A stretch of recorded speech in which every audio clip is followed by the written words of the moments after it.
हैं 2 बार बना चुके हैं, फिर भी इन सबों को नहीं पता है कैसे बनाना है। हर एक सेमेस्टर में 250 तो बच्चे हैं। सोचो अगर सब फोन करने लगे तो फोन खाते रह जाए दिन भर।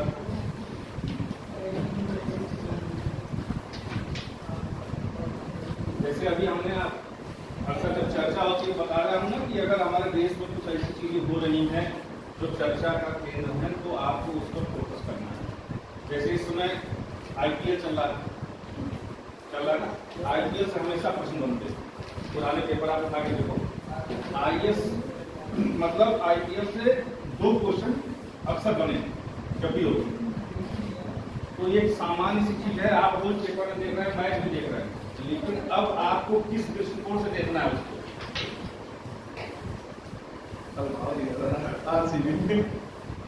पैसा हार गए क्या?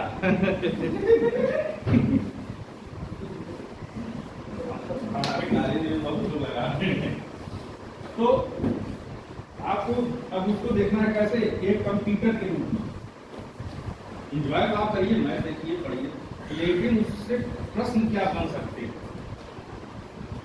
यह आपको देखना है। तो IPL बारे में कुछ चीजें लिख लीजिए जो हमें लग रहा है कि इंपॉर्टेंट है, आपको जानना चाहिए। बहुतों को जो जिज्ञासु होंगे उनको पता होगा, लेकिन जिनको नहीं पता है वो लिख लेंगे। IPL की शुरुआत कब हुई?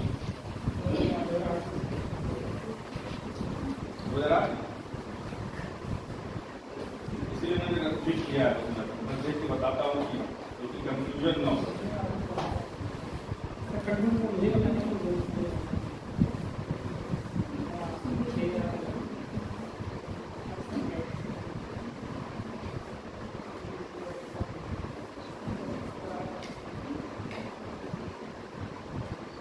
IPL की शुरुआत 2008। ठीक, मैंने कहा ना जब कोई चीज हो तो उसका पूरा बैकग्राउंड आपको पता होना चाहिए। पहला IPL किसने जीता? लिख लो जिसको नहीं पता है। राजस्थान रॉयल ने पहला जीता था।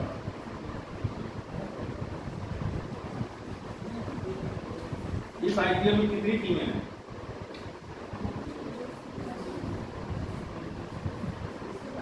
IPL 2024 में 10 टीमें हैं।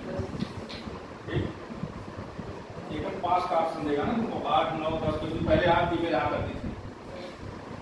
2 बड़े और गुजरात टाइटंस है। क्या कंफ्यूजन है?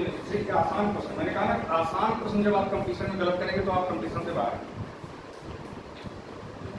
आसान प्रश्न गलत नहीं होना चाहिए।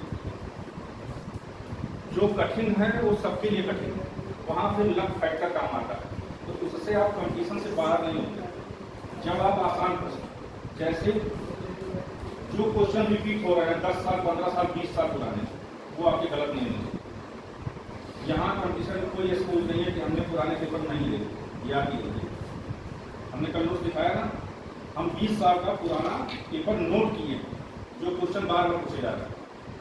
हमारे पास वो नोट सोचिए आज लगभग 18 साल से, तो हमने 20 साल के पेपर के वो प्रश्न जो बार बार पूछे जा रहे हैं कभी ना कभी घुमा घुमा के, वो हमने पूरा नोट से ही बना लिया। तो उसमें से गलत नहीं होना चाहिए। जैसे डेढ़ सौ प्रश्न आते हैं, जब उसमें है क्या कि आप 4-5 साल पुराना पेपर देखे, उसके और पीछे आप नहीं है, तो इसलिए आपको नहीं जानकारी हो पाती है। 150 में कम से कम 80 प्रश्न ऐसे होते हैं जो पूछे जा चुके होते हैं, या तो 2006 में पूछे गए हों, 8 में पूछे गए हों, 12 वह प्रश्न आपके लिए नए होते हैं। आपको लगता है नहीं, लेकिन जो लड़के सही मार्गदर्शन में हैं वो उस 80 में 80 का 80 सही करते हैं। करंट तो हमेशा नया होगा, करंट की संख्या लगभग 30 के आसपास होती है, 30, 35, 25। करंट में भी आपका ये होना चाहिए कि अगर 30 पूछा है तो 26-27 से सही करें। जैसे कुछ पोर्शन आपको इतने अच्छे रखने हैं, जैसे सब आप अच्छे नहीं रख सकते कि हिस्ट्री आपकी अच्छी हो, पॉलिटी की आपकी अच्छी हो जाएगी। अब ये आपको चयन करना है कि हमको सबसे अधिक मेहनत किसके करनी है, हिस्ट्री, पॉलिटी, ज्योग्राफी, साइंस किसके करनी है। जैसे इकोनॉमिक्स, हमने कभी इकोनॉमिक्स नहीं पढ़ा। इकोनॉमिक्स में जो परंपरागत प्रश्न आते थे उनको हमने लिख लिया था, लगभग 50-60 प्रश्न ऐसे थे जो पढ़ता है। बाकी बजट से पूछते हैं। इलाहाबाद में कोचिंग सर्टिफिकेट इनके हो सकते हैं, इलाहाबाद यूनिवर्सिटी में प्रोफेसर हैं उनके यहाँ कुछ बच्चे जीएस की कोचिंग पढ़ने गए, वो जीएस की कोचिंग पढ़ाते थे, 3 मोटा मोटा नोट्स बनवा देते थे, वो बच्चा बाद में इकोनॉमिक्स को ऑप्शनल सब्जेक्ट रख लेता है। तो आप कुछ विषय अपने चूज कर लो। हिस्ट्री हमको अच्छी करनी है तो हिस्ट्री में नहीं, हिस्ट्री में भी आपको पता है कि लगभग 70% प्रश्न 1857 के बाद से आते हैं,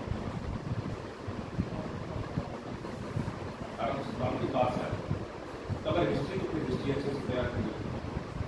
जैसे कुछ चीज़ें ऐसी हैं जो आप अच्छे से तैयार कर सकते हैं। संविधान में आपका ये हो कि 15 प्रश्न पूछा तो 15 में 13-14 चाहिए, करंट 30 पूछा तो 26, 27, 28 चाहिए, कुछ क्वेश्चन आप सेट कर दो। अब आ जाइए आईपीएल 2024 10 में आपने लिख दिया। इस आईपीएल का पहला शतक किसने बनाया?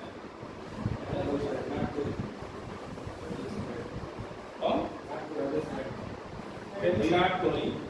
कंफ्यूजन ना होने के लिए पहला शतक विराट कोहली ने बनाया।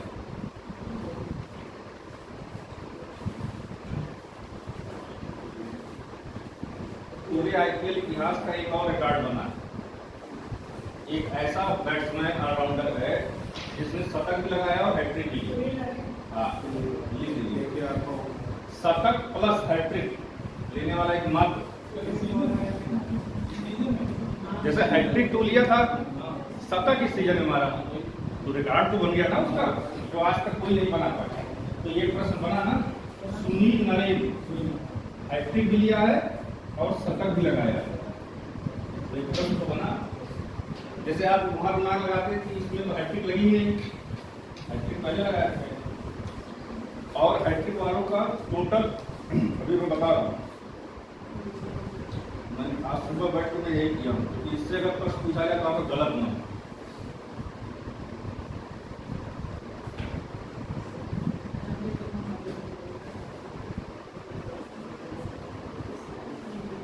टोटल 3 लोग हैं, ठीक है, जिनके नाम आईपीएल में हैट्रिक और शतक दोनों हैं। तीसरा नाम बड़ा चौंकाने वाला है, बहुत अच्छे, क्योंकि रोहित शर्मा को कोई सोच ही नहीं सकता कि हैट्रिक ले सकते हैं, कोई नहीं सोचेगा, क्योंकि उनको सब लोग क्या जानते हैं। तो 3 लोग हैं जिन्होंने शतक और हैट्रिक लगाई है। सुनील नरेन का नाम तो आप लिख लिए, एक है रोहित शर्मा और दूसरा है शेन वाटसन। ये गलत ना हो अगर पूछे, क्यों? क्योंकि ये कभी पूछ सकते हैं।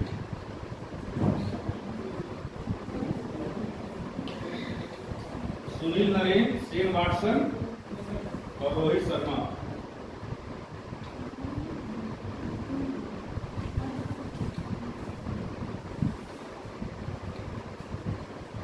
एक बार पूछा था कि आईपीएल की जो शुरुआत, मतलब उस समय जो आईपीएल मैच हुआ था किस स्टेडियम में उद्घाटन हुआ?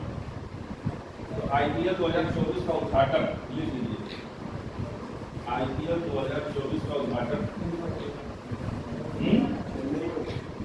चेन्नई के चिदम्बरम स्टेडियम।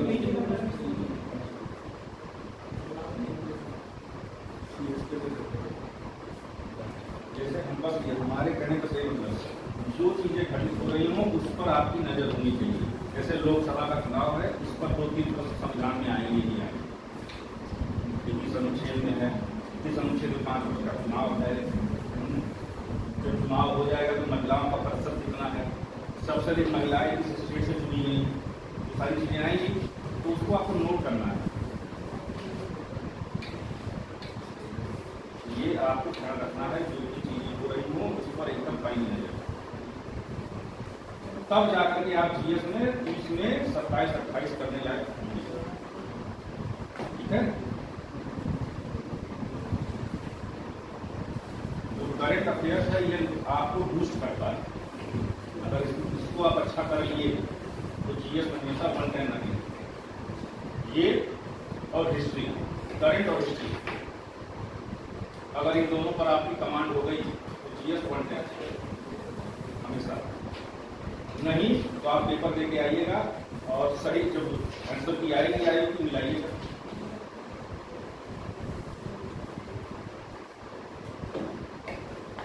चलो यूपी कुछ पढ़ लेते हैं तब इतिहास पढ़ेंगे। और जिसका जो कुछ भी अगर छूट गया हो तो जिसके पास है उसका फोटो खींच ले या फोटो कॉपी करा ले। अपडेट रहिए।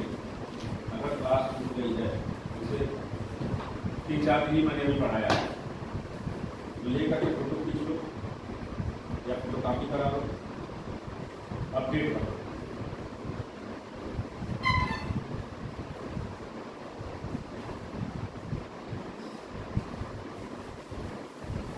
अवनलिका अपहरण से सर्वाधिक प्रभावित जिला कौन उत्तर प्रदेश का? लिख लीजिए। अवनलिका अपहरण से सर्वाधिक प्रभावित जिला इटावा। जिसको पता होगा इसको भी पता होगा। अवनलिका अपहरण से सर्वाधिक प्रभावित जिला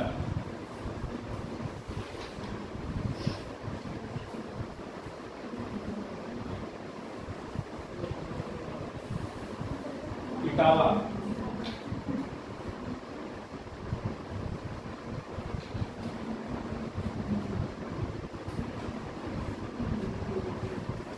और वायु अपहरण से आगरा और मथुरा। वायु अपहरण से सर्वाधिक प्रभावित जिला आगरा और मथुरा।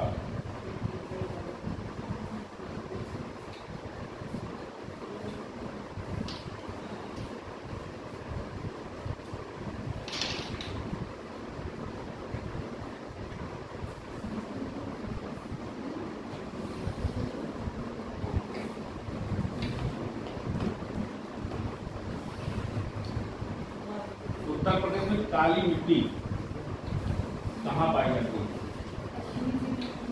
कुछ जिले हैं, 2-4 हैं, नाम लिख लो। तो 3 पूछेगा ना, निम्नलिखित में किसमें नहीं पाई जाती? काली मृदा, जालौन, झांसी,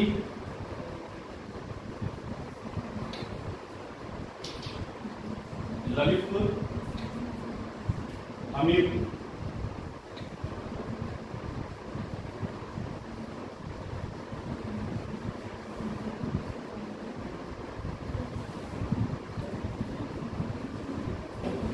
जालौन, झांसी, ललितपुर, हमीरपुर।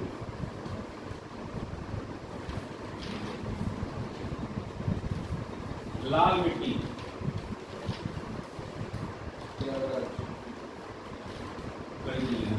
यही पूछेगा ना किसमें नहीं पाई जाती? प्रयागराज पूरा नहीं, दक्षिणी प्रयागराज। दक्षिणी प्रयागराज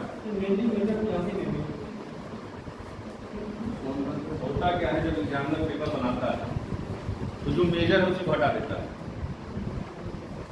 जो मेजर जिला है उसी को किनारे कर देगा, जहां आंशिक पाया जाएगा वो ऑप्शन दे देगा। तो आपको सारा पता होना चाहिए, आपको जानकारी पूरी हो। ठीक, दक्षिणी इलाहाबाद, झांसी, मिर्जापुर, सोनभद्र और चंदौली।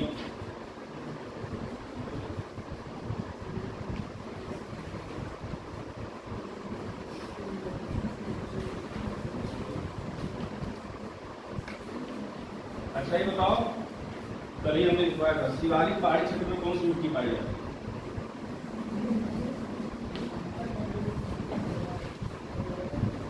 कल लिखवाया था। और वह चाय के लिए सर्वोत्तम है। हाँ कल लिखवाया। मैंने बताया ना कि ये उनका नोट्स है, इसलिए इधर का उधर भी है, फिर उन्होंने लिखा था इसलिए वो फिर आ गया है। टर्शियरी मिट्टी,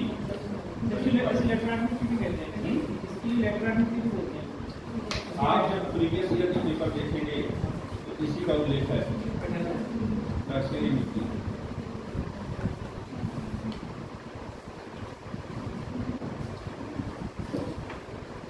उत्तर प्रदेश में कुल पारिस्थितिकी क्षेत्र, उत्तर प्रदेश में कुल पारिस्थितिकीय क्षेत्र उत्तर प्रदेश में कुल पारिस्थितिकीय क्षेत्र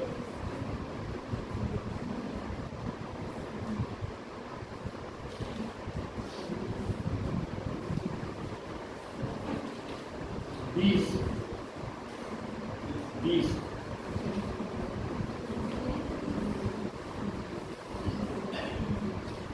आगे लिखिए। प्रदेश में कुल कृषि जलवायु क्षेत्र, प्रदेश में कुल कृषि जलवायु क्षेत्र 9।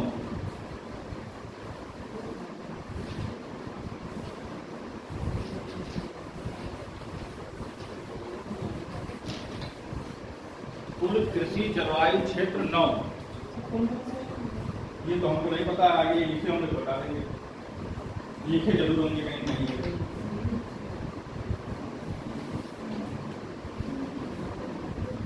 कुल मृदा समूह क्षेत्र, कुल मृदा समूह क्षेत्र 8।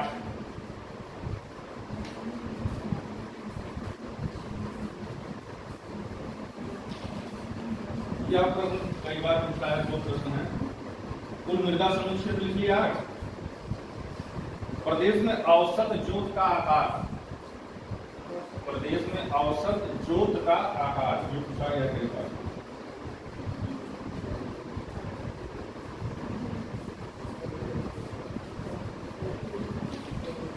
.75 हेक्टेयर, 0.75 हेक्टेयर।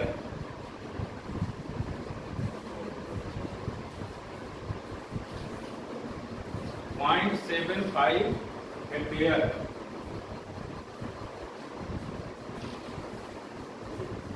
प्रदेश में शस्य गहनता,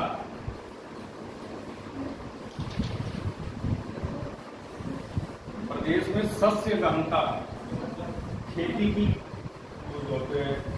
कितना कॉम्पैक्ट, जैसे जनसंख्या घनत्व होता है ना, उसी टाइप शस्य गहनता कितनी है? 155.6%। ऑप्शन में अक्सर 155 ही देता है, 155.6%।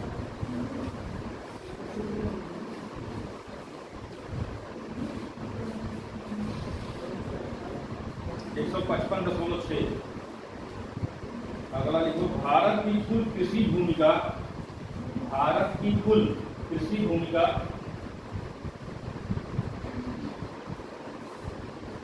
भारत की कुल कृषि भूमिका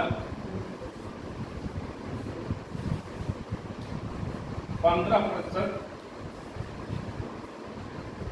कृषि भूमि उत्तर प्रदेश में।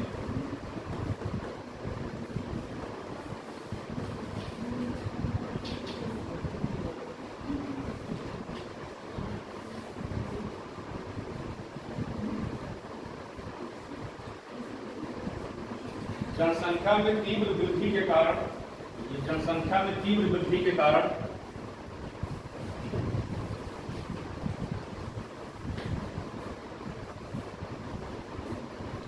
जनसंख्या में तीव्र वृद्धि के कारण जोतों का आकार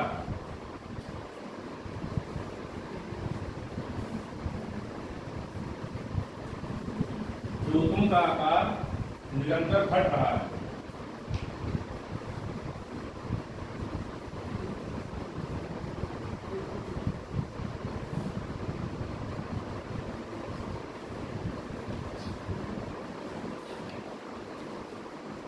प्रदेश की शस्य गहनता निरंतर बढ़ रही है। ये आपको इसलिए लिखवाया जा रहा है कि जब उसमें देगा 4 चीजें देगा, निम्नलिखित में से उत्तर प्रदेश के बारे में कौन सा सही नहीं है। प्रदेश की शस्य गहनता निरंतर बढ़ रही है, जो कि राष्ट्रीय औसत से अधिक है।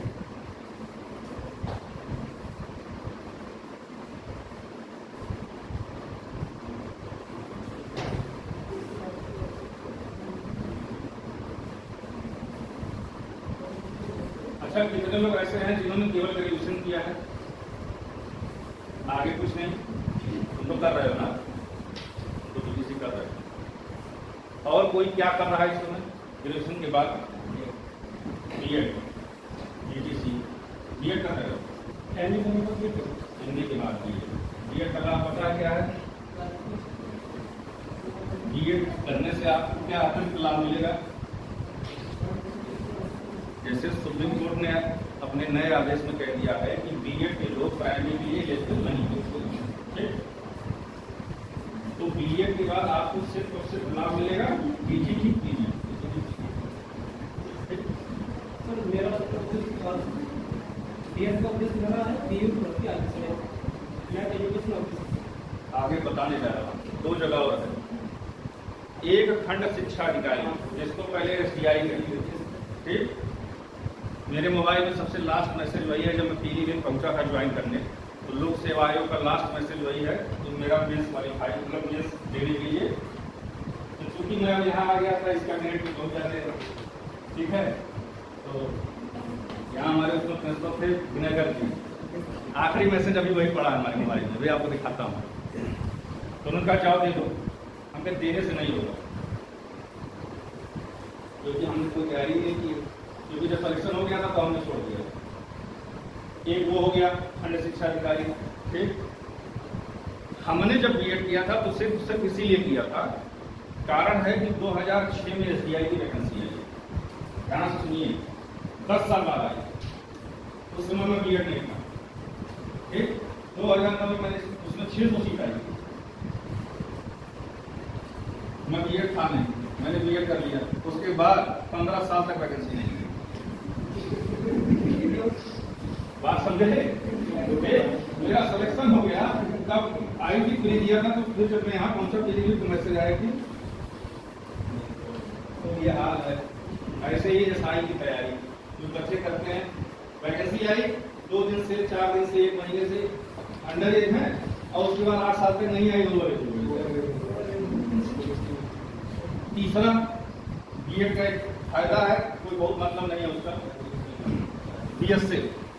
बीएसए में है तो उसको थोड़ा सा प्रमुखता देते हैं, बस कंपलसरी नहीं।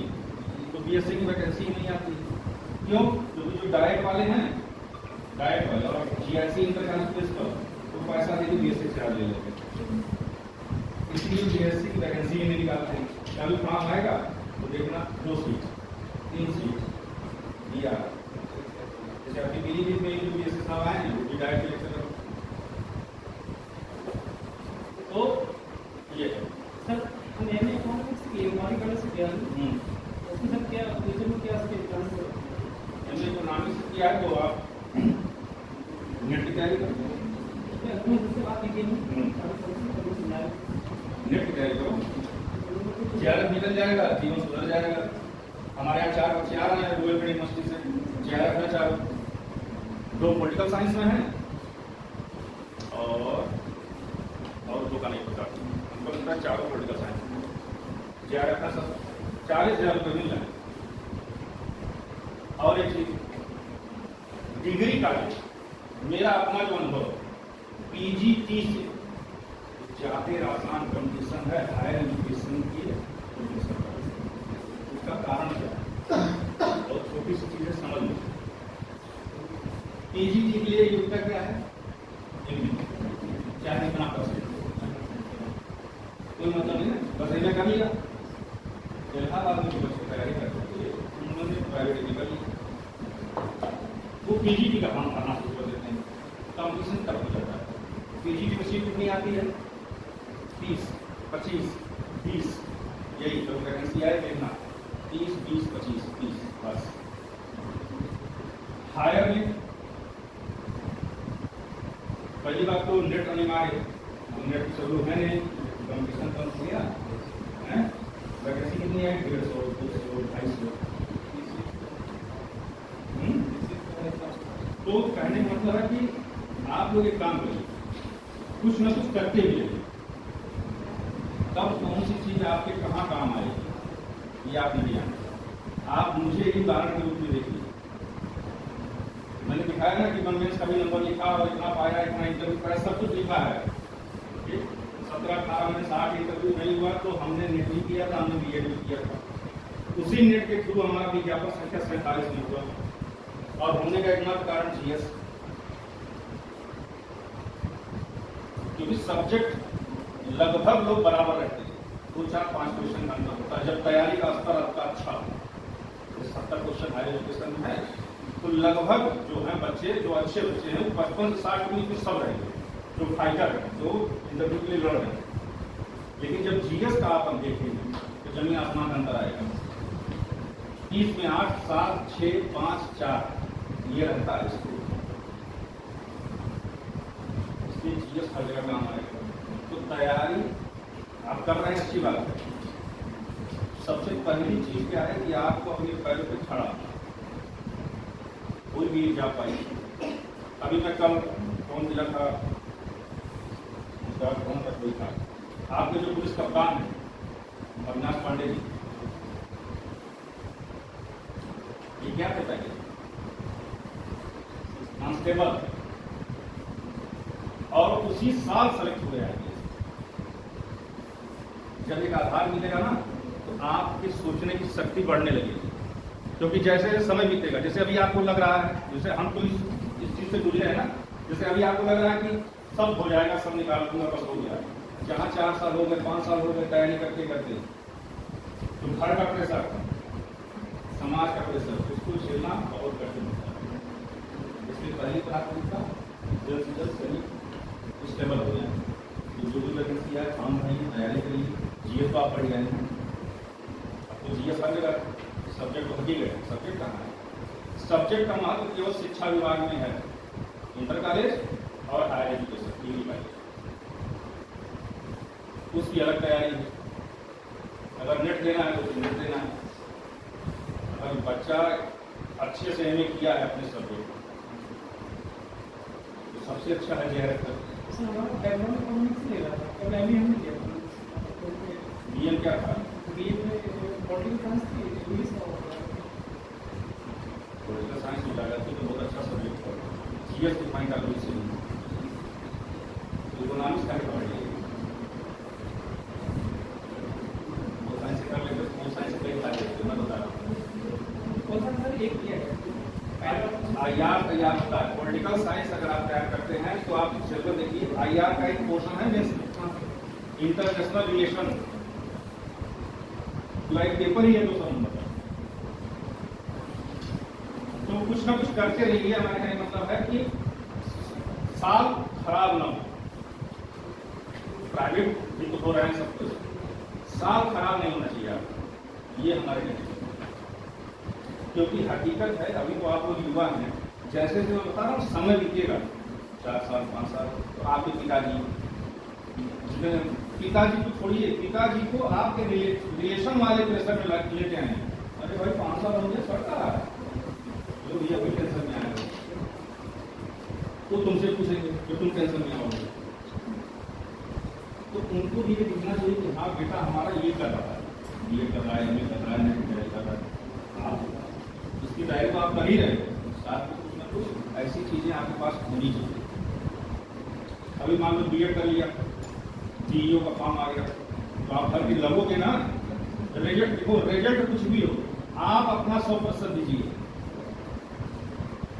रिजल्ट कुछ भी हो, आप अपना 100% दीजिए, ताकि जब रिजल्ट आए और आपका न हो, तब भी आपकी अंतरात्मा आपसे ये कहे कि हाँ हमने मेहनत की।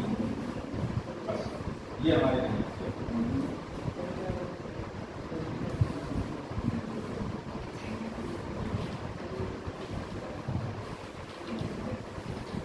एक लाइन और लिखिए, देश में कुल क्रियाशील जोतों में, देश में कुल क्रियाशील जोतों में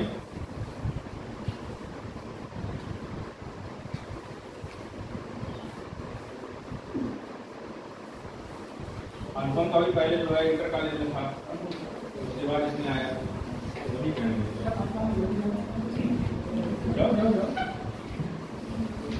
बस ये है कि जो चीजें छूटे, क्योंकि अभी जब मैं हिस्ट्री बताऊं तो वो सारी चीजें आई हुई, तो छूट जाए तो किसी से लेकर के फोटोकॉपी जरूर करा, क्योंकि धीरे धीरे चीजें जब ज्यादा हो जाएंगी तो फिर तैयारी हो नहीं पाती। फिर आप अपने मोबाइल को देखेंगे तो उसको नजर आएगा 200 फोटो, तो उसका प्रिंट आउट लेने नहीं जाएंगे, क्योंकि मोबाइल से नहीं पढ़ सकते ना आप। तो आपके सब पास रहना चाहिए। अब ये सब जो मैंने बताया ना, जोतों का आकार निरंतर घट रहा है, बढ़ रहा है, ये पूछते हैं निम्नलिखित में से कौन सा कथन सत्य नहीं है।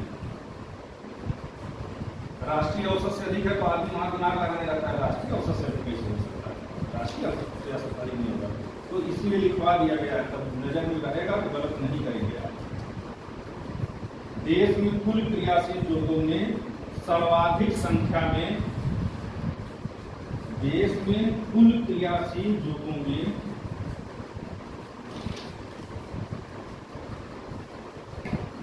सर्वाधिक संख्या में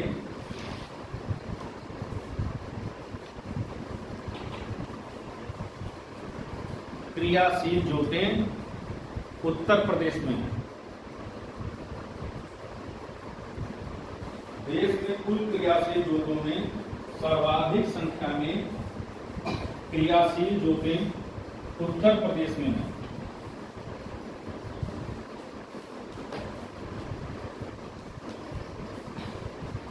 अब देखो मैंने बताया था ना, किस जलवायु क्षेत्र उसने पूछा था, कोई मतलब नहीं है, लेकिन आप लिखना चाहें तो 9 लिखवा दे रहा हूं। लिखना है जो बिहार से आप याद नहीं कर पाएंगे, इसलिए मैंने चूंकि जो पूछता है बस वही मैंने लिखवाया, लेकिन आप कहें तो मैं लिखवा दूं 9 किस जलवायु क्षेत्र लिख लो। 9 किस जलवायु क्षेत्र नाम लिख लो 9 का, क्योंकि ये पूछेगा ही नहीं ना कि निम्नलिखित से कौन नहीं है, क्योंकि 9 है संख्या पूछते हैं 8, 9, 10। लेकिन लिख लो पहला है भाबर व तराई क्षेत्र। भाबर, बाबर की जगह भ कर दो बस, भाबर, भाबर व तराई क्षेत्र।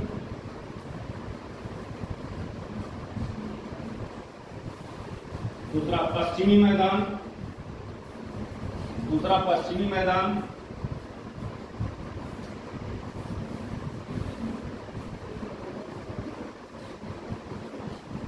तीसरा है पूर्वी मैदान।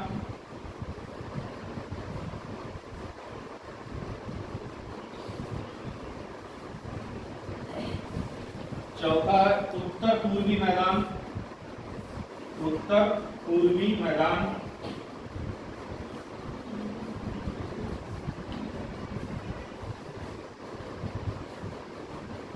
अगला है मध्य पश्चिमी मैदान।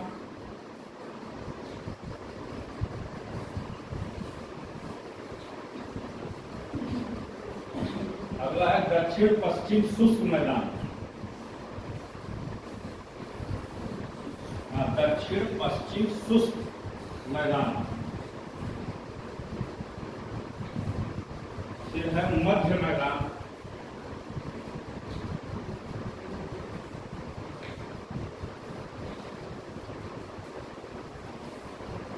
अगला है विंध्य प्रदेश, विंध्य, विंध्याचल, विंध्य प्रदेश। लास्ट है बुंदेलखंड, बुंदेलखंड प्रदेश।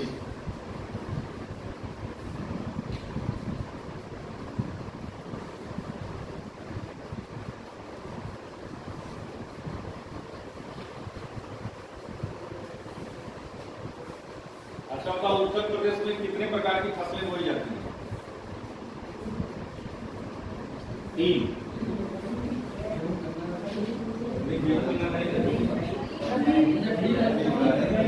रबी, खरीफ और जायद। कंफर्म है ना?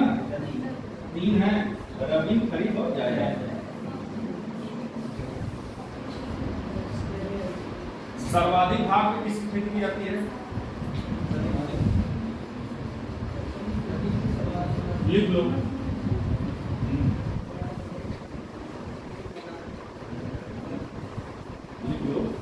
फसलों की खेती के अंतर्गत क्षेत्रफल, फसलों की खेती के अंतर्गत क्षेत्रफल में नंबर 1, फसलों की खेती के अंतर्गत क्षेत्रफल में नंबर 1। आपको पता है लेकिन कंफ्यूजन हो जाता है गेहूं चावल। पश्चिमी उत्तर प्रदेश में चावल मार देते हैं, बात समझ नहीं तो गलती ना हो।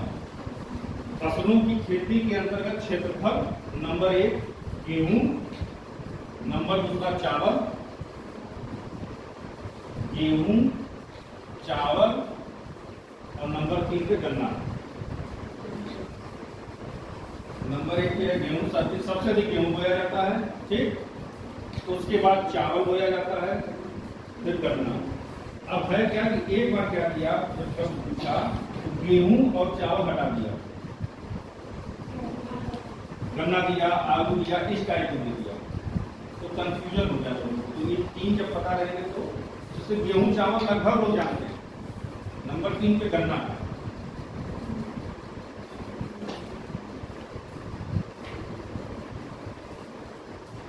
अब चूंकि गेहूं है नंबर 1 पे, इसीलिए ये भी आप जानें कि राज्य की प्रमुख फसल गेहूं ही है। जहां गेहूं लिखे हो ना, उसी को आगे डैश करके लिख दो, राज्य की प्रमुख फसल गेहूं। गेहूं सबसे अधिक कहाँ उगाया जाता है वह क्षेत्र लिख लीजिए। सर्वाधिक उत्पादकता तो एक एरिया है, वो ये पूछता है, एरिया पूछता है। सर्वाधिक उत्पादकता गेहूं की,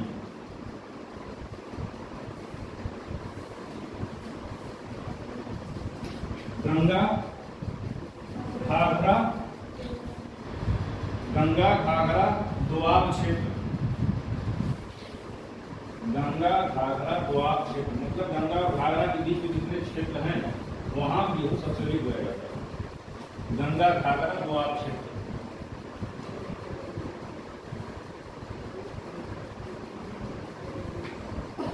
चना, देखिए चना का सर्वाधिक उत्पादन किस क्षेत्र में होता है? जो 9 क्षेत्र है उसमें किसमें होता है? बुंदेलखंड। चना का सर्वाधिक उत्पादन बुंदेलखंड क्षेत्र में।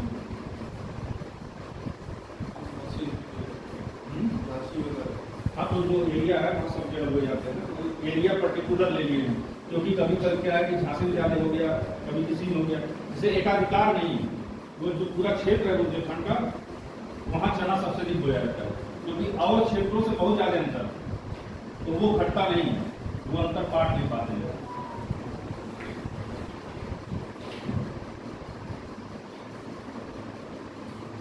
तो आपको पता ही है, तराई में तो चावल की खेती तराई में सबसे ज्यादा है। देखिए गन्ना जो है, गन्ना के बारे में लिखिए, गन्ना राज्य की सर्वाधिक महत्वपूर्ण, गन्ना राज्य की सर्वाधिक महत्वपूर्ण,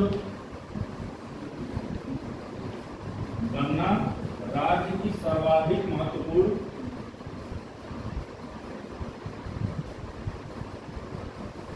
नकदी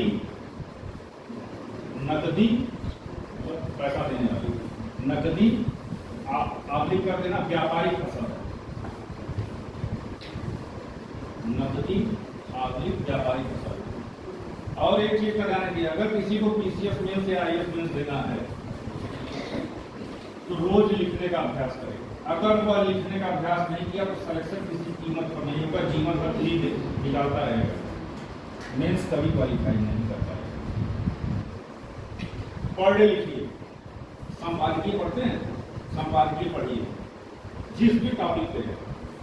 जैसे लोकसभा चुनाव में इसमें काफी आ रहा है, आप पढ़िए, समझिए, बंद कर दीजिए, काफी पेन खाइए और तेजी से लिखना शुरू करिए। जो भी दिमाग में आया रख दीजिए, फिर उस संपादकीय को पढ़िए। लेकिन तरीका बता रहा हूँ, फिर उसको पढ़िए, आपको समझ में आएगा ये चीजें छूट गई। फिर लीजिए, कम से कम आधे घंटे 1 घंटे तो पर डे आपको लिखना है, उससे कई चीजें होंगी। पहली बात तो राइटिंग सही हो जाएगी, लिखने की स्पीड सही हो जाएगी, क्योंकि है क्या इमेज में आपके प्रश्न छूट जाते हैं। और एग्जामिनर को जब काफी चेक करने के लिए दिया जाता है तो वहाँ हम पॉइंट देते हैं, 6 पॉइंट दे दीजिए। अगर 6 में आपने 6 पॉइंट मेंशन कर दिए हैं और वो 20 नंबर का है तो आप 18 नंबर, आपने कुछ भी लिख दिया है और 6 पॉइंट मिस है तो 0 नंबर। इसीलिए कह रहा हूँ, तो पढ़ेंगे लिखेंगे क्या क्या छूटा, फिर जब देखेंगे तो आपको पता चलेगा कि ये चीजें छूट गई। फिर पढ़ेंगे आप तो 2-3 बार पढ़िए ना। अब चूंकि सब्जेक्टिव हो गया, इससे आपका IR तैयार होगा, सामाजिक मुद्दों पर पूरा एक पेपर है 200 नंबर का, वो तैयार होगा आपका। प्लस एस से तैयार होगा। जो बार बार मैं फोकस कर रहा हूँ इस पर, इसका महत्व समझिए। इसका महत्व तो समझ आएगा जो मेंस क्योंकि कई सालों की मेहनत के बाद आपका प्री निकलेगा, उसको जाया मत जाना। पहला मेंस निकला उसी को फाइनल कर लीजिए, क्योंकि फिर वो गोला बात करने वाली स्थिति ना आए कि फिर प्री में आए। उसका तो हमने झेला है, क्योंकि प्री कई साल बाद निकलता है। आप देना में शुरू करिए, कोई बहुत किस्मत वाला होगा जो तीसरे चौथे अटेम्प्ट में निकल जाए, ये तो 6-7 अटेम्प्ट। इसलिए साथ साथ इतनी तैयारी है कि अगर मौका मिले, क्योंकि फिर जब रिजल्ट आता है तो मौका कितना दिन का मिलता है? 45 दिन है न्यूनतम, 45 दिन का मौका मिलेगा। तो 45 दिन रहेंगे, अब घटा दिए ना। ये तो क्या नाम उनका जो सुप्रीम कोर्ट हाई कोर्ट से बाहर किए गए थे, हम यादव इसके लोक सेवा आयोग के चेयरमैन अनिल यादव, बहुत विवादित थे ना। ये धड़ाधड़ एग्जाम करा रहे थे ना, तो समय घटा दिए। अरे पीसीएस 2010 के लिए तो 30 दिन का समय दिए थे, 24 चले गए 30 दिन। पीसीएस 2010 का मिस करे निकाले, केवल 30 दिन का समय दिए। कोर्ट है उसके बाद में 45 दिन। तो हम कह रहे हैं चलो मान लो तुमको 90 दिन दीजिए, तो 90 दिन में पूरा सब्जेक्ट तैयार करना कठिन हो। अभी से आदत डालोगे तो सही है, ताकि मौका मिले। कहावत है ना, मत चूको चवान, यही बात हो जाए, इससे अच्छा क्या है। और एक चीज ध्यान देना, जब एक बार प्री निकला, 2 बार निकला लगातार, तो फिर प्री सैचुरेटेड हो जाएगा, निकलता जाएगा। और मेंस जब तक नहीं क्लियर होगा तब तक आप मारते रहेंगे। जिस दिन मेंस क्लियर होना शुरू होगा फिर मेंस भी क्लियर होने तो तैयारी का स्तर भी पहुंच जाती है। भाई आप खुद सोचिए, एक आदमी टीएसपी है, दिन भर ड्यूटी कर रहा है, लेकिन लगातार इंटरव्यू भी दे रहा है। क्यों? क्योंकि प्री मेंस उसका तैयार है।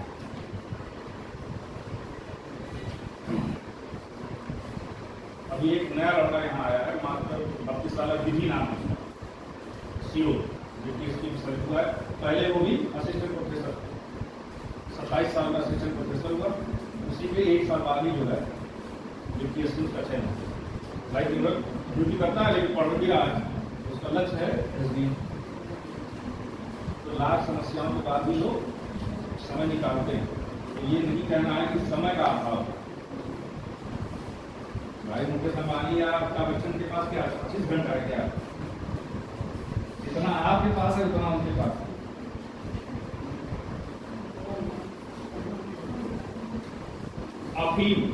अफीम का सर्वाधिक उत्पादन बाराबंकी जिले में होता है। अफीम का सर्वाधिक उत्पादन बाराबंकी जिले में होता है।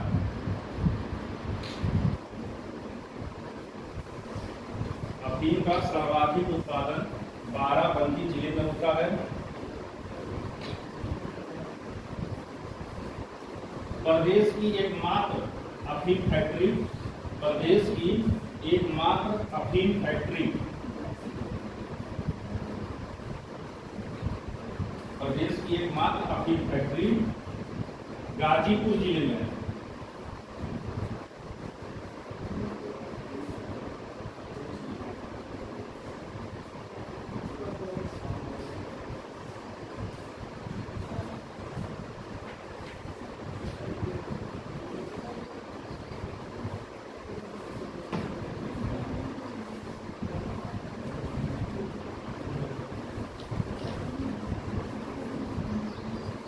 तंबाकू का उत्पादन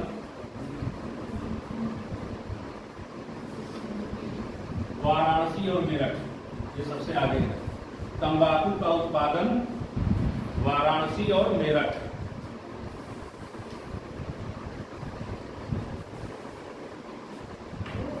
अफीम फैक्ट्री याद रखना, कई बार पूछा है गाजीपुर।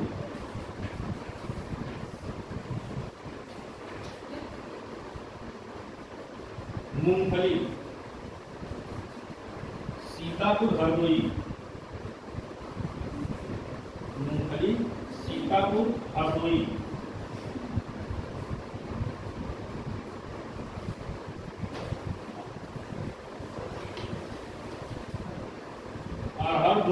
बुंदेलखंड क्षेत्र, अरहर बुंदेलखंड क्षेत्र।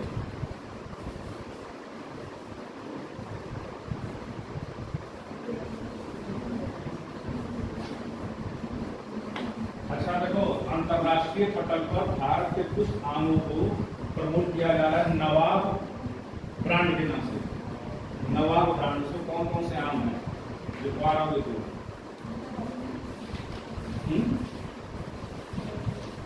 प्रदेश में उत्पादित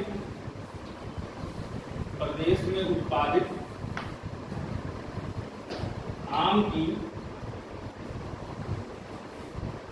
3 किस्मों,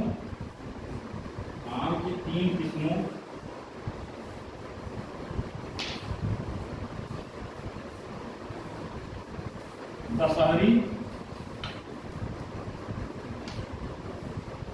चौसा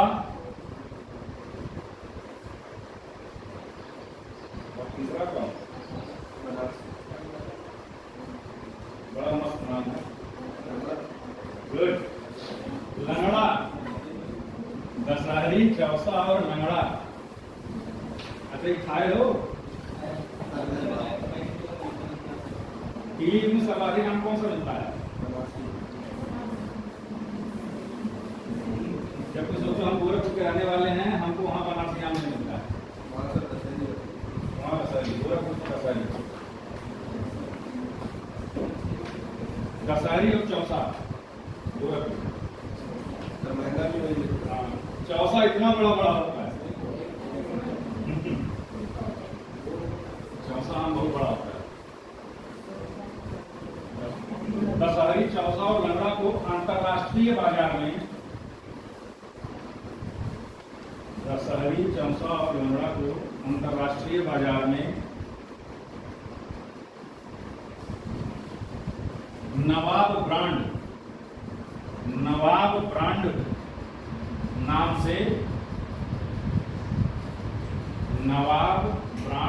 नाम से प्रचारित किया जा रहा है। सबसे अधिक दशहरी का निर्यात होता है यहाँ, विदेशों में दशहरी आम का निर्यात सर्वाधिक है।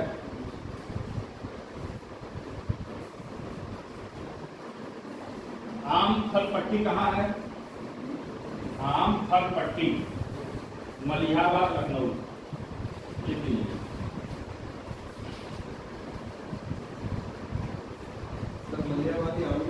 हाँ, इधर तो कम है, उधर मलिहाबादी आम करके बोला जाता है। ये मलिहाबादी क्षेत्र है लखनऊ में, उसको कहते हैं आम फल पट्टी, उस पूरे क्षेत्र को। तो पूछता है कि उत्तर प्रदेश में आम फल पट्टी कहाँ है? मलिहाबाद, लखनऊ। मलिहाबाद, लखनऊ।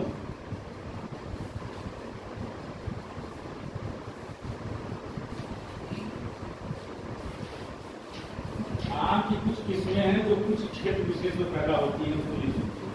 आम की कुछ किस्में हैं जो क्षेत्र विशेष में पैदा होती है, जैसे है स्टेट आम।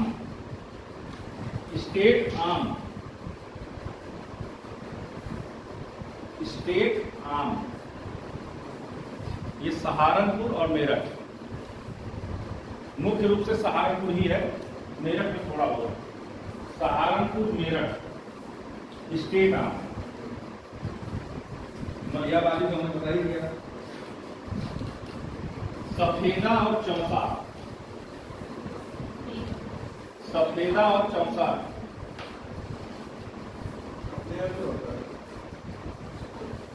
जहां सर्वाधिक होता है उसको आप नोट करना है, सहारनपुर। अब तो आप कोई भी तो पेड़ कहीं भी लगा सकते हो। सफेदा और चौसा, सहारनपुर। एक आम है रटौल,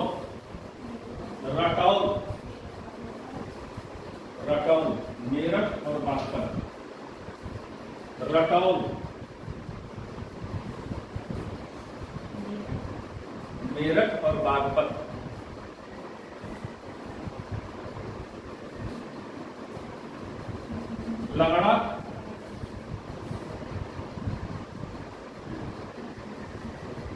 लंगड़ा, वाराणसी।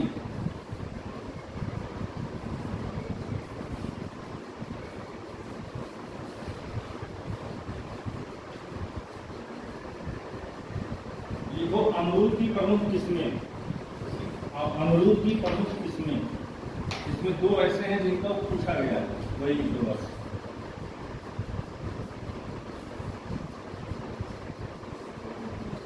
अमरूद की प्रमुख किस्में,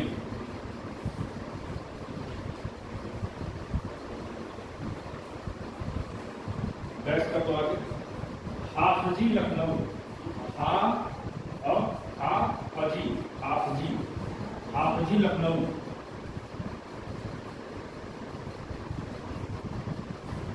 हाफजी लखनऊ, कामा कर देना। करेला, करेला हो सकता है उसका सेम करेला टाइप में हो। धौलका, धौलका लखनऊ, धौलका लखनऊ।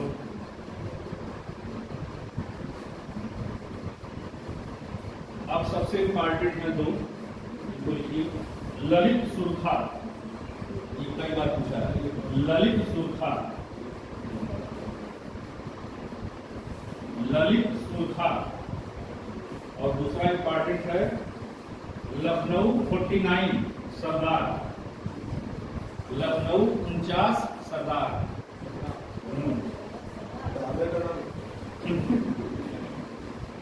एक बार चूंकि पूछा है लखनऊ 49 और एक बार पूछ दिया है सरदार, दोनों।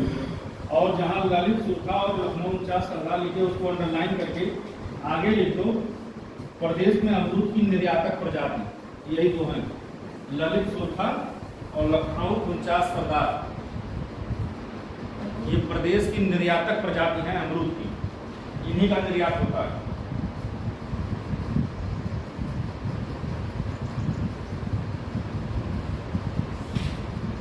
ठीक है। केला, अब देखो केला, केला की किस्में लिखो। मालभोग, मालभोग,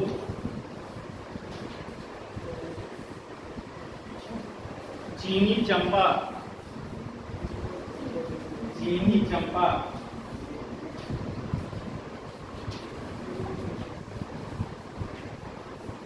अल्फान, चीनी चंपा के बाद अल्फान, अल्फान,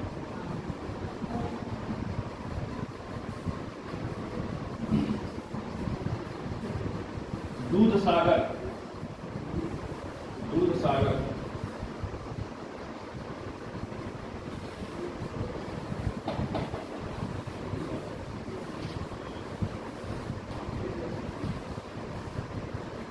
ये चीज और लीजिए गैस करके अलग से। आलू को अन्य प्रदेशों में, आलू को अन्य प्रदेशों में, आलू को अन्य प्रदेशों में ताज ब्रांड, आलू को अन्य प्रदेशों में ताज ब्रांड नाम से बेचा जा रहा है।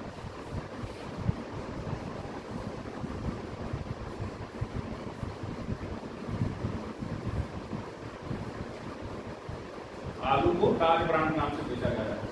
ये तो सबको पता होगा कि इसका कहाँ बनता है, कन्नौज में बनता है। पान की खेती, जिसको नहीं पता उसके, पान की खेती महोबा जिले में, पान की खेती महोबा जिले में।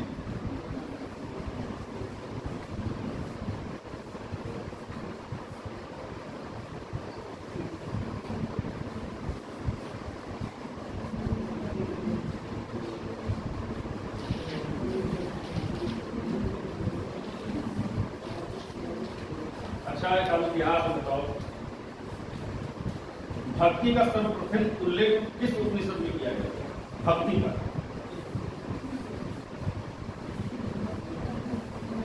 जिसके नोट्स में है, कोई बात नहीं, नहीं है तो लिख लो। भक्ति का सर्वप्रथम उल्लेख, भक्ति का सर्वप्रथम उल्लेख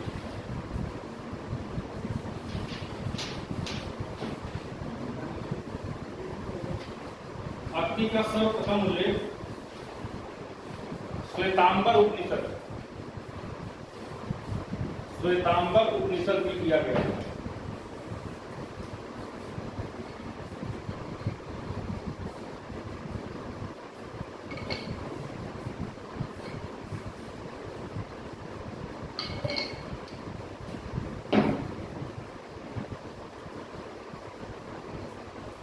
ये बहुत इंपॉर्टेंट से पूछा गया है कई बार।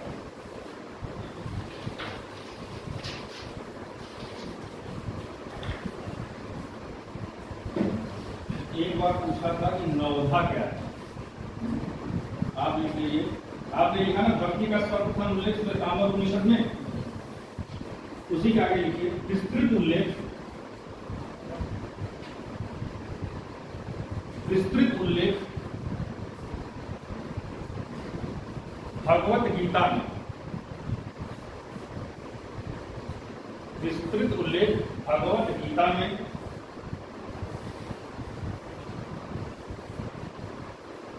जिसमें जिसमें 9 प्रकार की भक्ति, या इंपॉर्टेंट है, जिसमें 9 प्रकार की भक्ति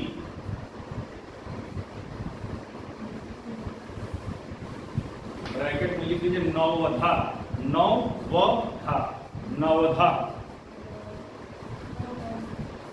नवधा ब्रैकेट बंद कर लीजिए। तो 9 प्रकार की भक्ति का उल्लेख मिलता है।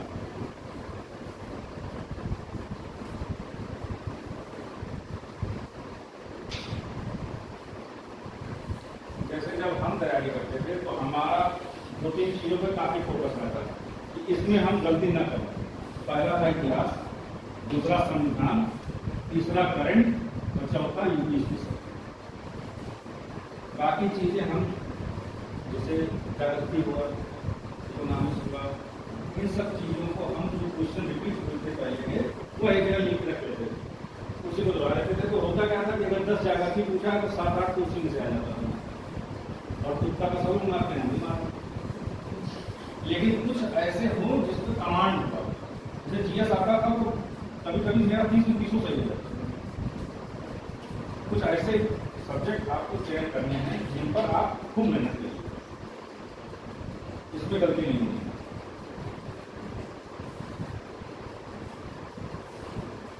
अच्छा ये बताइए कि वैष्णव धर्म का प्रथम अभिलेखीय प्रमाण कहां से मिला?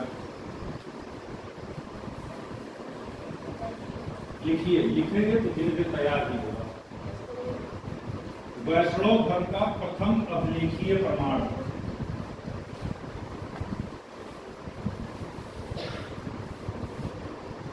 वैष्णव धर्म का प्रथम अभिलेखीय प्रमाण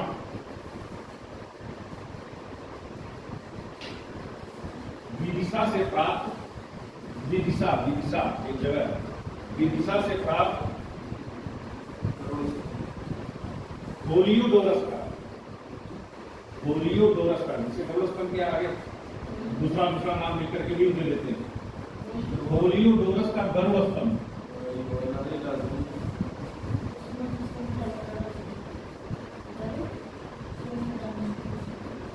इसको देखो, इसको तैयार करें, बाकी कुछ और विस्तृत मिले तो उसको भी पढ़ लेना, लेकिन यह जरूर तैयार करें। यह आए तो गलती ना हो, इसका विशेष ध्यान, इसीलिए आपने बोला, क्योंकि आएगा ही आएगा, आज नहीं कल, क्योंकि 20 बार पूछेगा नहीं तो। होलियोडोरस का गरुड़ स्तंभ, गरुड़ स्तंभ लेख है।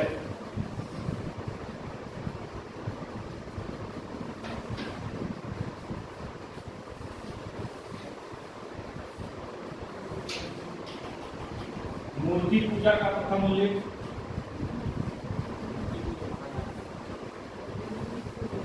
दरअसल है कि ना, इतिहास इतनी चीजें हैं कि जितना आप लिखेंगे, जितना पढ़ेंगे उतना ही कम। मूर्ति पूजा का प्रथम उल्लेख मथुरा से प्राप्त,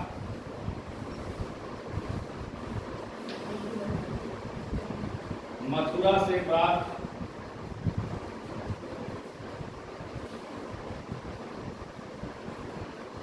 मोरा लेख, मोरा मोरा, मथुरा से प्राप्त मोरा लेख।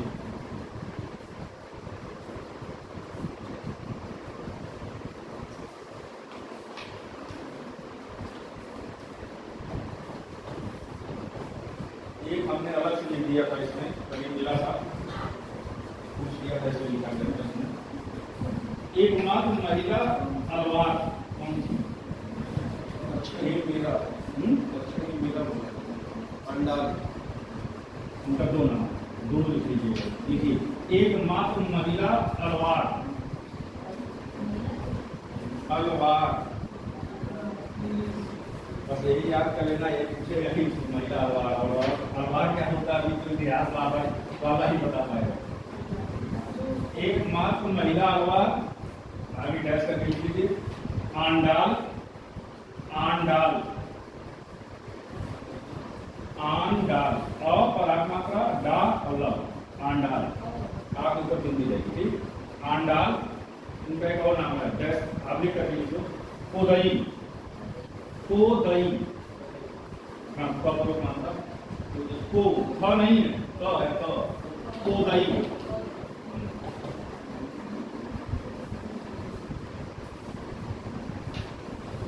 ये बात पूछा था कि आसाम में वैष्णव धर्म का प्रचार प्रसार किसने किया? आसाम में पर्टिकुलर एक जगह है कामरूप, ये मेंस 2011 का प्रश्न था,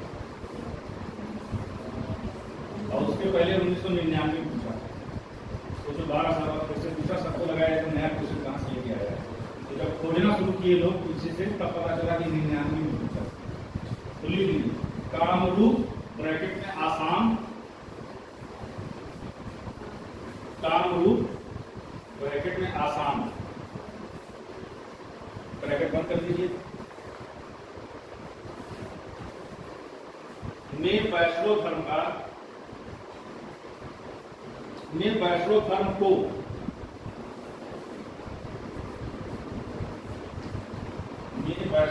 को शंकर देव ने लोकप्रिय बनाया। शंकर देव,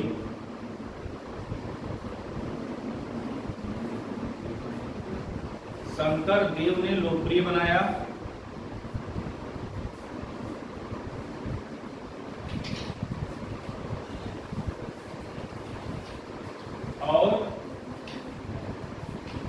और एक सरल संप्रदाय, और एक सरल संप्रदाय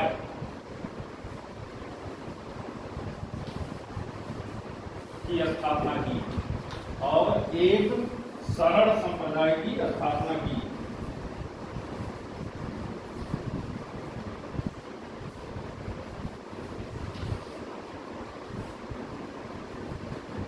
पशुपति संप्रदाय का स्थापना किसने किया? पशुपति संप्रदाय, लिख लो।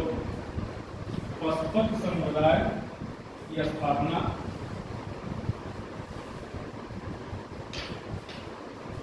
लकुलीस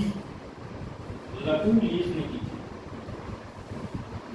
पशुपति संप्रदाय की स्थापना लकुलीस ने की थी।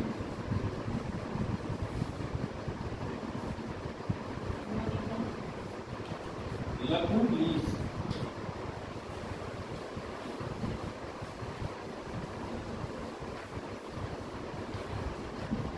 नाथ संप्रदाय की स्थापना अरे जिसकी आपकी योगी आदित्यनाथ।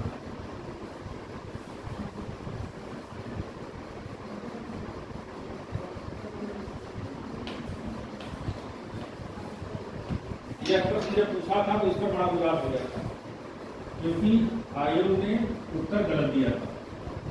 फिर बच्चों ने अपील की, तब उत्तर सुधर के आया, और सुधर के क्या आया, उन्होंने दोनों मान लिया, दोनों मान लिया। लेकिन फिर अगली बार जब प्रश्न आया तो उन्होंने फिर जो सही था उसी को माना। तो लिख लीजिए नागपंथ संप्रदाय, उसी को पंथ संप्रदाय के हैं योगी जी हैं। नागपंथ संप्रदाय,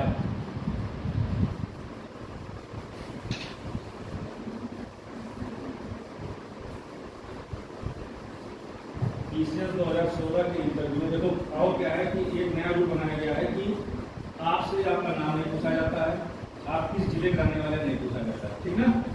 लेकिन होता क्या है कि वो जान ही जाते हैं। कैसे? 16 के इंटरव्यू में गया, हमसे पूछे कि ग्रेजुएशन कहाँ से किए, तो जब मैं बताऊंगा कि आप ये तो जा ही जाएंगे ना कहाँ लिखें। हमने कहा जैसे आपके क्षेत्र विशेष गोरखपुर में क्या फेमस है, तो आप भी कहेगा गोरखनाथ मंदिर, निसंदेह। देखिए कितना माइन्यूट ऑब्जर्वेशन होता है मेंबर का। उसने कहा कि मान लो सैकड़ों साधु खड़े हैं एक ही प्रश्न, तो हम कैसे जानेंगे कि ये पंथ संप्रदाय के? मान लो सैकड़ों साधु खड़े हैं और आपसे कहा गया कि इसमें पंथ संप्रदाय का साधु कौन है, आप उसको खोजिए। कभी आपने योगी को ध्यान से देखा है? उनकी फोटो क्या अलग बनाता है? ये बहुत इंपॉर्टेंट चीज है। हो सकता है कभी आपसे भी पूछ लिया है कि उत्तर प्रदेश के मुख्यमंत्री थे, इसलिए पूछा कर सकते। कभी ध्यान देना, पंथ संप्रदाय के जो साधु हैं, ये देखो यहाँ पहनते हैं कुंडल, योगी को ध्यान से देखो, याद आया? बता रहे थे ना, अब खोज फोटो नहीं कहा। तो कहने का हमारे मतलब क्या है? जरूरी मुझे पूछा जाएगा कि तुम्हारे जिले की कुछ भी चीज को माइन्यूटली पूछा जा सकता है। तो पंथ संप्रदाय का ये महत्वपूर्ण चीज है।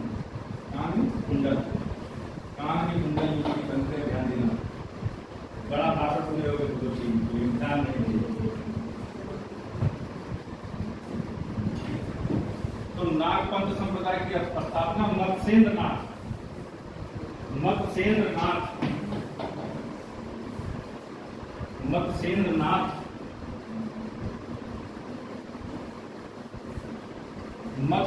नाथ अब जो दूसरा ऑप्शन उन्होंने दिया था उसको भी कामा करके लिख लो। तो पहला तो मत्स्येंद्र नाथ ही है, ठीक है। दूसरा गोरखनाथ, क्योंकि गोरखनाथ मंदिर है इसलिए लोगों ने गोरखनाथ मारा था उसको। लेकिन स्थापना मत्स्येंद्र नाथ ने की। मत्स्येंद्र नाथ जी गोरखनाथ के गुरु थे।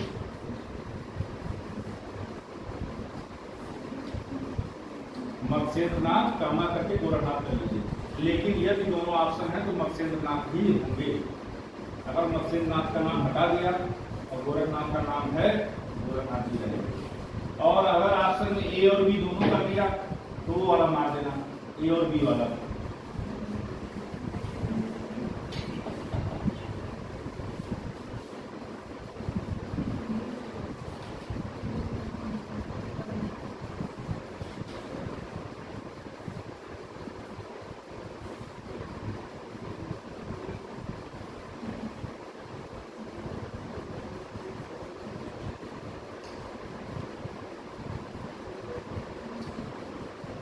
वीर शैव या लिंगायत संप्रदाय, आप लिखिए वीर शैव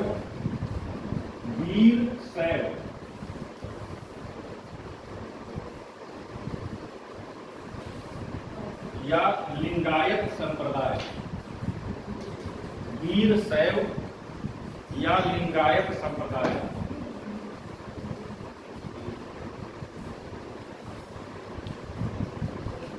बहस कर दो आगे। वासव राज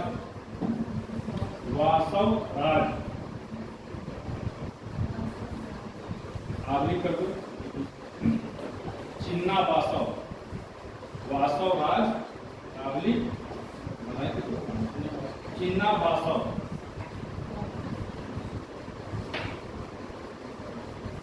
अब ये जो वासव राज और चिन्ना वासव में नीचे स्टार बना के फिर लिख दो। कन्नड़ भाषा में, क्योंकि ये पूछा है ये वचन शास्त्र क्या है। कन्नड़ भाषा में संकलित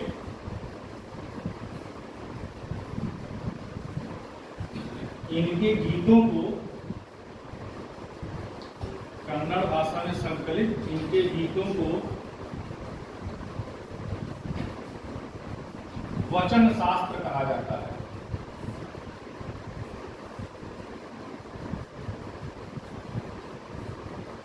वचन शास्त्र कहा जाता है। अब देखो पूछा क्या है, वचन शास्त्र क्या है? ऑप्शन था गीतों का संकलन। तो अगर आपको नहीं पता रहेगा तो गीतों का संकलन तो आप नहीं मारेंगे, साहित्य का मार देंगे, किसी और चीज का मार देंगे। तो गीतों का संकलन है, कन्नड़ भाषा में है, भाषा चिन्ना भाषा। ठीक, अब चाहे जो भी पूछेगा तो सही हो जाएगा।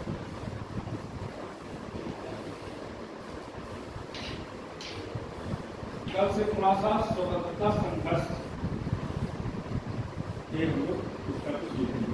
ठीक, मेजर पार्ट है स्वतंत्रता संघर्ष से कि क्या होगा, कैसे होगा। जैसे पूछा गया था इसमें कि निर्णय कब लिया गया, इसका विरोध कब किया गया, बंगाल का विभाजन, इसका निर्णय कब लिया गया, इसका विरोध कब हुआ, प्रभावी कब हुआ और समाप्त कब हुआ।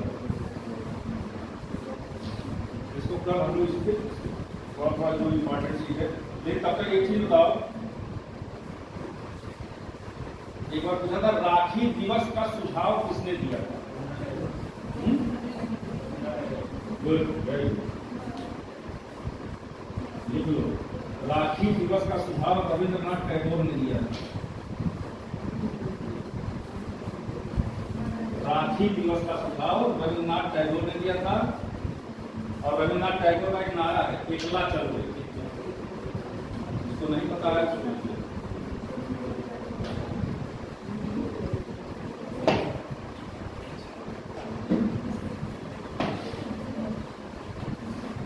बंगाल विभाजन कब हुआ था? ये तो सबको पता है। ठीक, इसका निर्णय कब लिया गया? अब महीना आ जाएगा, डेट वाइज सही है। तब 20 जुलाई ठीक निर्णय लिया गया। इसका विरोध कब हुआ? 7 अगस्त को हुआ। हर एक डेट खींची गई है। यह प्रभावी कब हुआ? 16 अक्टूबर से हुआ। इसको रद्द कब किया गया? 12 दिसंबर को किया गया। ठीक, तो इसको तुम वैसे लिखो, हम बता रहे हैं। बंगाल विभाजन,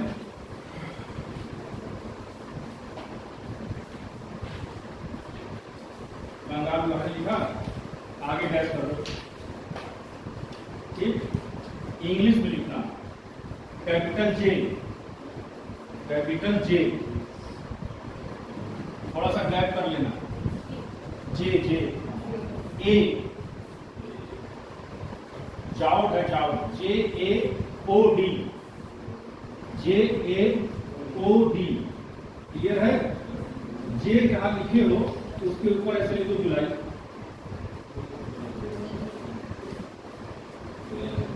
ठीक, और नीचे लिख दो 20, नीचे 20। अब जहां नीचे 20 लिखा है वहां भी एक लगा तो थोड़ा सा नीचे निर्णय, मतलब निर्णय लिया गया 20 जुलाई को। और जे ए ओ डी जो है उसको ऐसे भेज देना। तुमको तैयार करना है, कैसे करते हुए तुम्हारे ऊपर है।